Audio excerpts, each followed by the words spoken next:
Olá, este é o programa Memórias do Poder Legislativo, idealizado pela Associação dos Parlamentares do Estado de São Paulo, que hoje traz a trajetória política e de vida do deputado Roberto Massafera.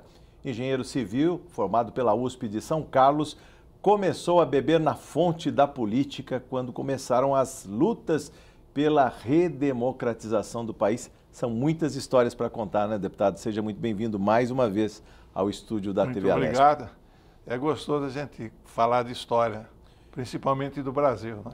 Por falar de história, o paralelo, a gente pode buscar um paralelo da política de hoje, de grande renovação, inclusive nesta Casa de Leis, né, 55%, com lá atrás, quando o senhor ingressou na política, cheio de ideias, com muita vontade de mudar o país, deputado. Eu falei aí, redemocratização nos anos 80, depois eu vou falar da sua passagem pela prefeitura, os 3 mandatos sucessivos aqui. Mas eu queria começar antes. Por favor, deputado. Você sabe que uma criança, um jovem, não participa da política, da vida política, mas só presta atenção. Eu me lembro, eu estava no grupo, ainda no primário, lá em Araraquara, em 1954, com o suicídio do presidente Getúlio Vargas. A gente não entendia direito isso. E chegando na escola, no grupo, o diretor estava na porta e ele comunicou: hoje não tem aula porque o presidente morreu.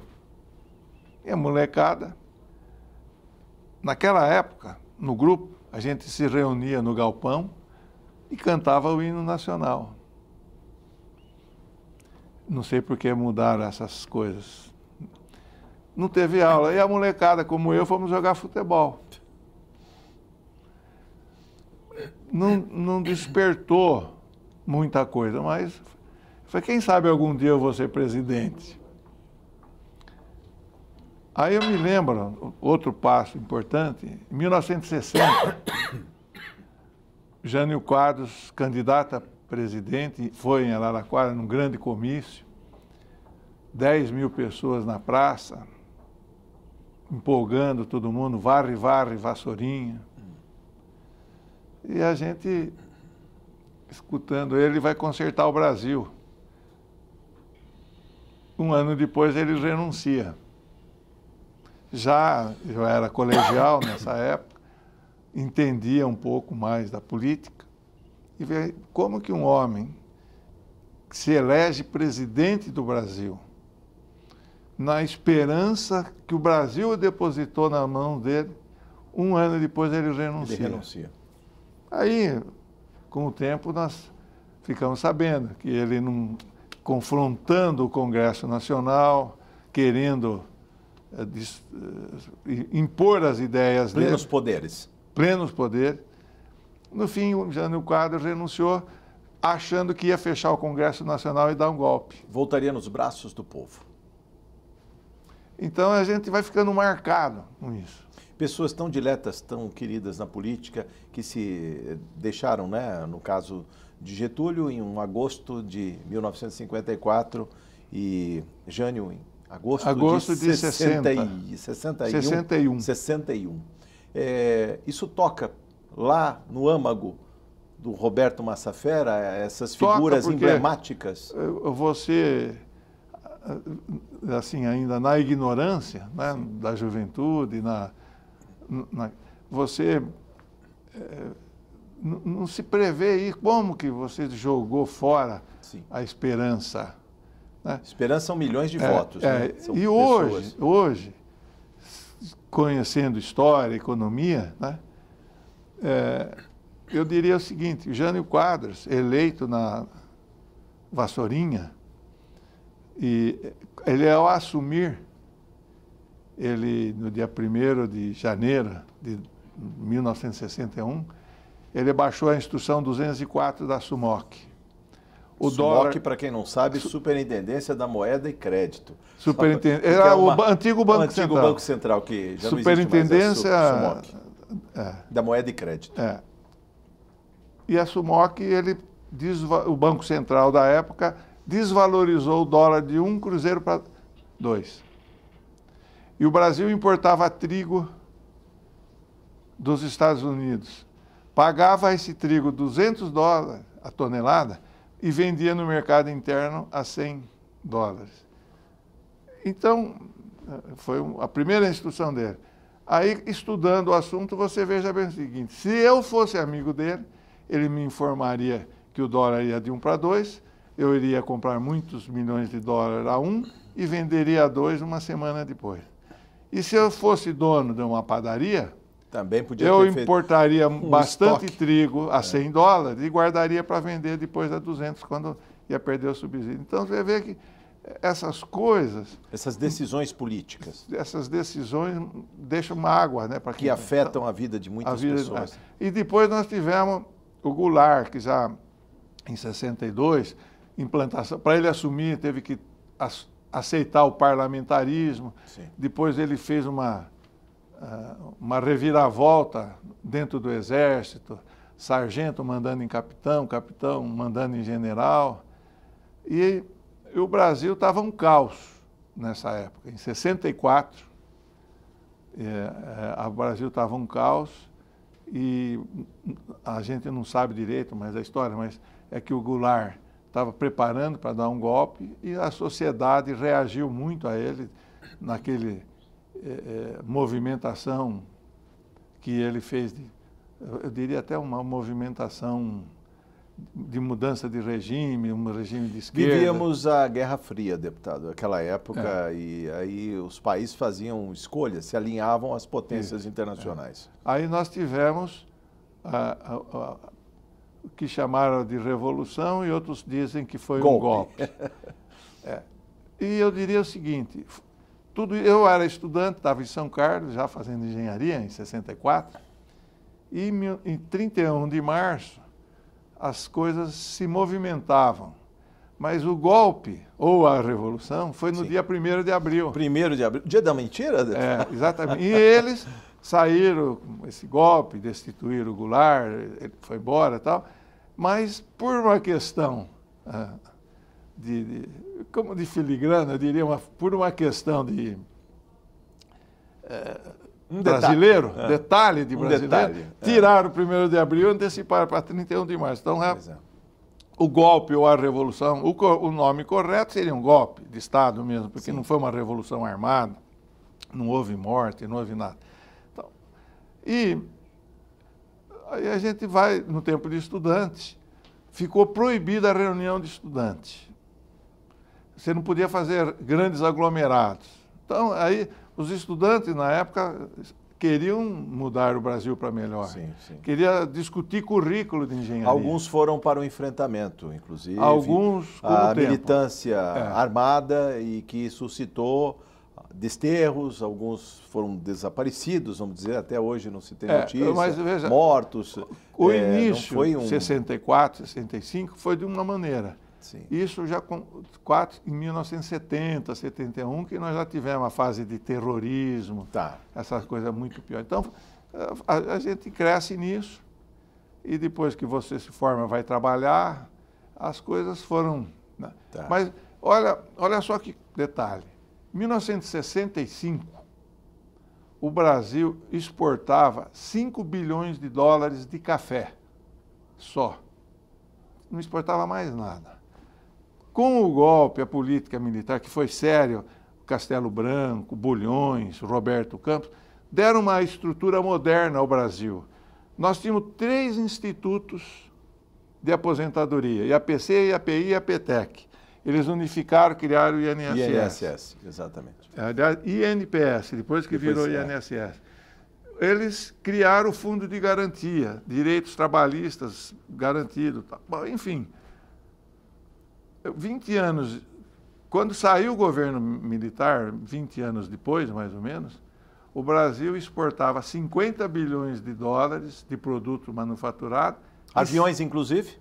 Aviões inclusive, e 5 bilhões de café. Né? O mesmo café se exportava e cresceu muito. Então, houve uma política financeira.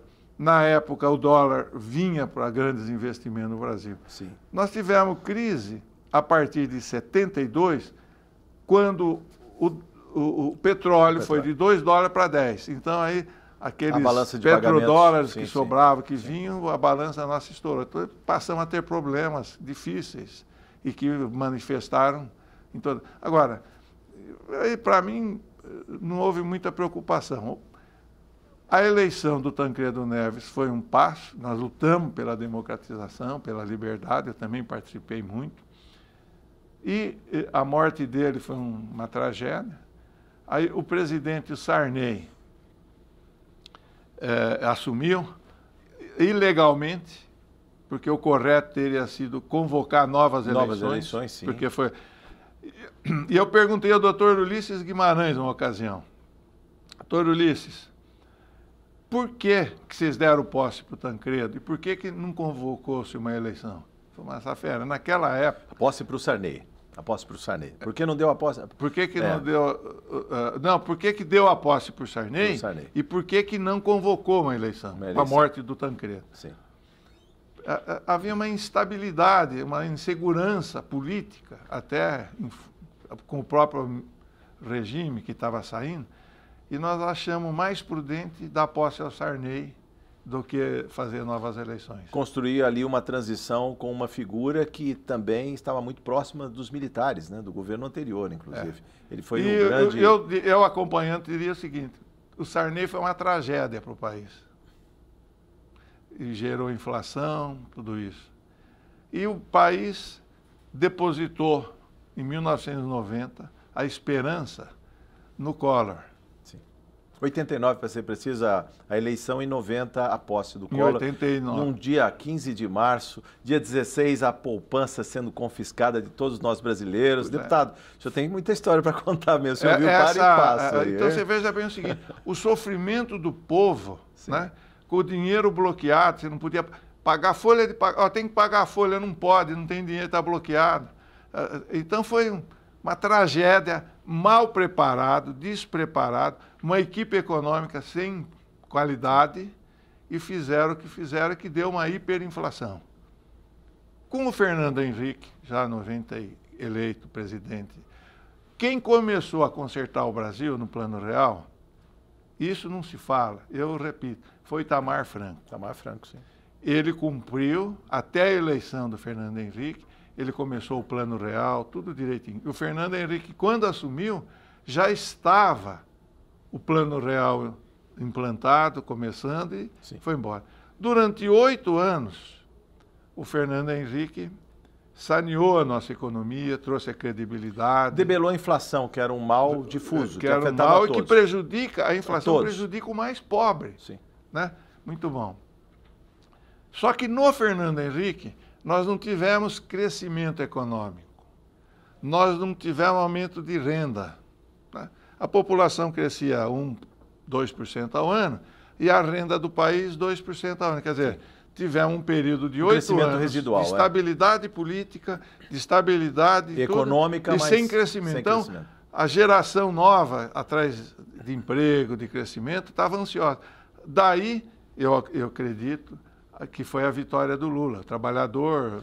Mas a vitória do Lula, 2003. 2002. 2002 para assumir em 2003. Eu vou provocá-lo aqui, deputado. O senhor está falando de Fernando Henrique, 1995, mas eu preciso lembrar também deste caldo político que acabou gestando. O senhor virou prefeito em 96, não foi isso? 93. 93. De 93 a 96. Foi eleito em 92. Isso. Ou seja, fala um pouco desse caldo político da época, essa vontade de mudanças, porque a angústia estava na inflação, né? Debelada a inflação, a gente procurava o crescimento.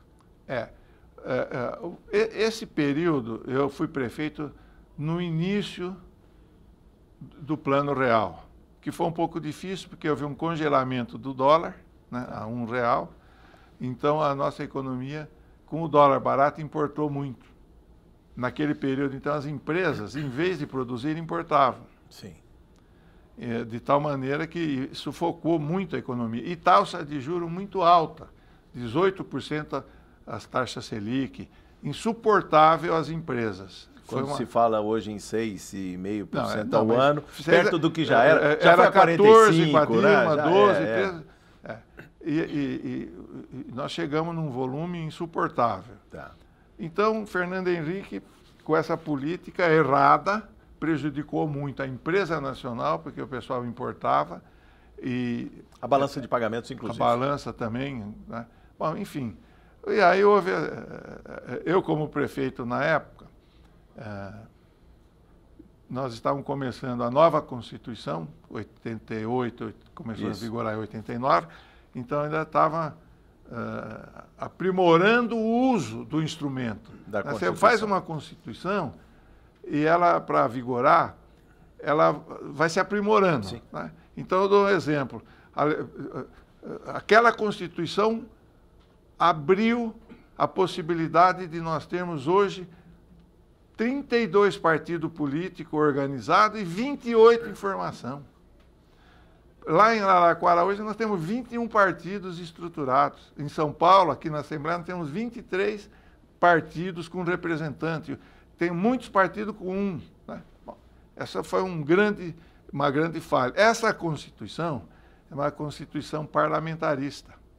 Fizeram e não aprovaram o parlamentar. Então ficou uma Constituição parlamentarista num regime de governo presidencialista. Isso é uma coisa extremamente... Qual é a boa memória que o senhor tem da prefeitura lá em Araraquara? Foram tempos difíceis ali, porque o senhor também lembra da Constituição que tornou o ente município um dos protagonistas nas suas competências, deputado. Foi uma mudança ali também, né? Pois é, eu acompanhava a política local, né? Bons prefeitos, honestos, e eu diria o seguinte, que eu fui o prefeito que começou a provar a nova Constituição. Né? Do ponto de vista de educação, havia a determinação de se investir 25% na educação, o que era normal, então não houve problema. O município cuidava da creche, da pré-escola, da merenda escolar, do transporte escolar, e o Estado do resto. O município cuidava da saúde, com bastante parcimônia, né? E o sistema SUS abastecia. Para você ter uma ideia, o Franco Montoro, eleito governador em 82, o Serra era secretário de planejamento, ele fez um plano nas cidades. Sim. São Paulo, Araraquara, São Carlos, Matão, uma escola, uma creche e um posto de saúde. E ele dava o dinheiro para o prefeito fazer. E o posto de saúde, a prefeitura punha médico. E esse médico era remunerado com dinheiro que vinha do Estado. Então, se Araraquara, em 1982, tinha lá 8 creches e 8 postos de saúde, quando eu cheguei tinha 28. Ou seja, um crescimento exponencial das despesas, diga-se de passagem. O senhor falou dos 25% obrigatórios, verba carimbada para a educação, se gasta muito mais com saúde. Eu ouvi, inclusive, uma deputada da sua cidade falar em 37% em Araraquara. E o orçamento lá é 800 milhões por ano, né? Mas eu vou te explicar. No meu tempo, então, 28 creches e 12 postos de saúde. Eu fiz 4 creches e 4 postos de saúde. Hoje, em Araraquara, nós temos 56 creches, 34 postos de saúde, 300 médicos cuidando da saúde básica, mais a Santa Casa cuidando da alta complexidade. Muito bom. No meu tempo, se gastava 15% na saúde. A Santa Casa fazia os procedimentos normais. Esses procedimentos normais incluíam raio-x e ultrassom. Hoje, nós conseguimos equipar a Santa Casa de Araraquara, de São Carlos, de Matão, até no Acre. Você tem tomografia, ressonância magnética, quimioterapia, radioterapia, cirurgia cardíaca. Então, enfim, evoluiu muito o procedimento. O procedimento. E quem sustenta isso é o Sistema SUS. O Sistema SUS impõe um teto de gasto. Mas o hospital não tem teto, porque você chega lá acidentado, A porta é universal, tem que atender todo mundo, deputado. O que está acontecendo? O aumento, a população nossa cresceu. Não houve aumento de renda da população, mas o gasto com a saúde cresceu exponencial. gerando cada vez mais um déficit. Desequilíbrio de então, caixa, o número hoje que se gasta em média em São Carlos, em Matão ou em Araraquara é acima de 30%, porque o sistema SUS é deficitário e não remunera adequadamente. E aí o gestor público não pode fazer outros investimentos, obras, porque não. A verba está na saúde e na educação. Quando eu assumi em 1993 e saí em 96, eu já discutia a questão da previdência municipal, a quantidade de funcionários que iriam se aposentar, que a prefeitura não poderia sustentar, né? Então já começamos a organizar uma previdência desse tipo. E o cálculo nosso era que no ano 2020 a prefeitura estava estourada. 2020 agora. Aí, o senhor estava pensando lá em 93. E já então já se fez lá a reformulação que precisa, né? E eu queria te falar mais uma coisa interessante. Em 1994, quando morreu o Ayrton Senna, eu estava viajando. E nos Estados Unidos, à noite, no hotel, ligo a televisão e vi a discussão lá. O repórter com o político e mais uma equipe ali discutindo o seguinte: o aumento da longevidade da população. Se a média de vida do americano era 65 anos e passou para 75, são 10 anos a mais que vive. Mas você vive esses 10 anos a mais com a aposentadoria que você pagou. Sim. Então, a matemática que calcula isso chama matemática atuarial. A matemática atuarial dizia o seguinte: se na média ele contribuiu para viver até os 65 anos, quem está pagando esses 10 anos a mais? É verdade. Essa receita é de quem está entrando agora. Então, não está a mesma discussão que está posta agora. Naquela época, em 1965, 60, na Revolução, nós tínhamos 5 trabalhadores e 1 aposentado. No mesmo sistema, hoje nós temos 5 trabalhadores e 5 aposentados. Então, o sistema ficou insolúvel, matematicamente. Agora, deputado, o que falar também, depois da prefeitura, 10 anos depois, o senhor já veio para essa casa aqui, né? 2006, né? Deixa eu acabar de falar de prefeito um pouquinho. Sim. Na regra, na época, os prefeitos já tinham dificuldade de verba, como eu tinha também. Já não tinha mais dinheiro para investimento.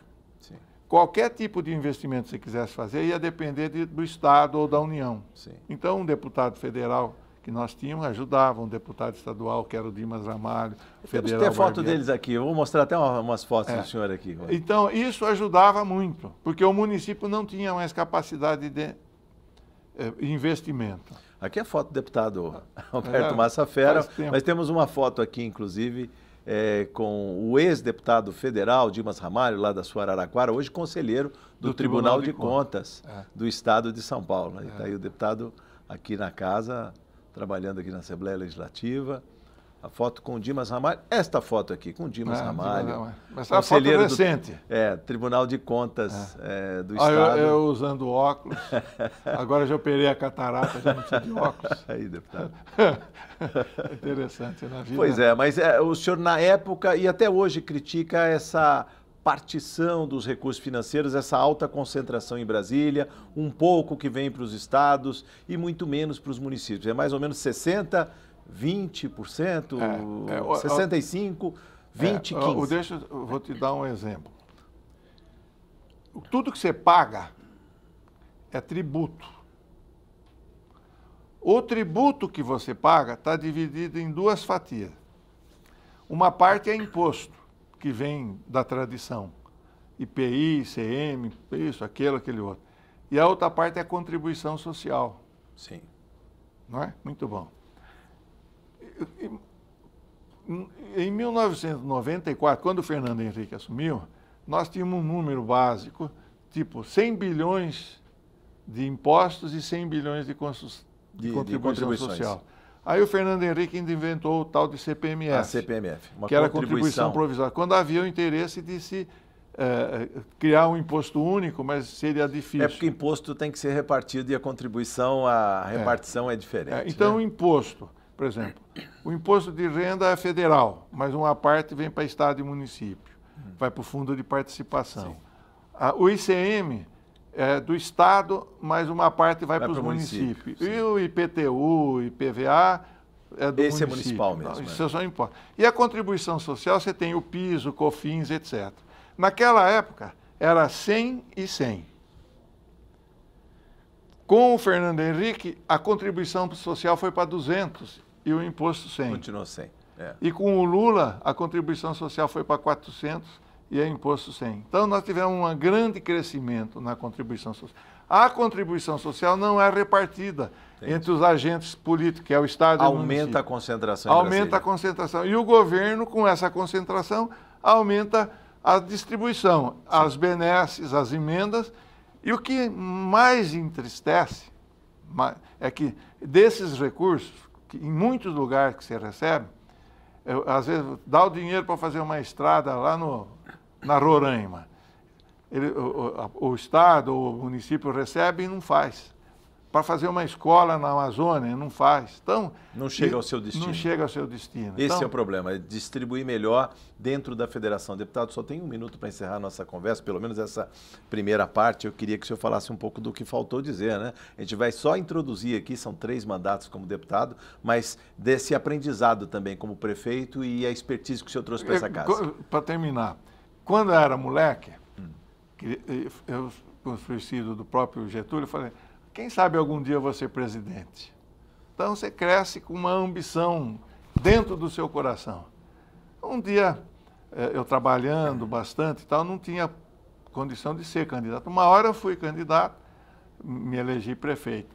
Sendo prefeito, você já tem uma visão dos entes federativos, do Estado e da União. O que é competência de cada qual. Aí eu já esfriei. Eu já falei, puxa vida, não dá para ser presidente da República nunca, né? Bom, sendo prefeito, quando eu terminei de ser prefeito, depois eu vim ser deputado, eu falei, olha, nem governador, viu? Porque o mundo ficou muito agitado, a demanda muito grande. E eu te dou uma razão para nós temos aqui uma dívida social, né? Os escravos que foram libertados não receberam educação, não receberam nada, foram para as favelas, para os quilombos, e nós temos uma dívida social muito grande.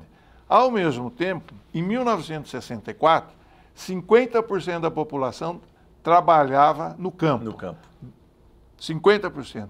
Hoje, 10% trabalha no campo. Então, nós tivemos uma urbanização muito rápida, mas nós não tivemos, nessa população que está na cidade, qualificação, educação e preparo para a vida em comunidades. Vamos falar muito mais na próxima parte deste programa que continua. Deputado, muito obrigado, parabéns e sucesso na sua trajetória. Primeira parte deste programa Memórias do Poder Legislativo com o deputado Roberto Massafera fica por aqui. A gente se encontra em breve na segunda parte do programa. Até lá.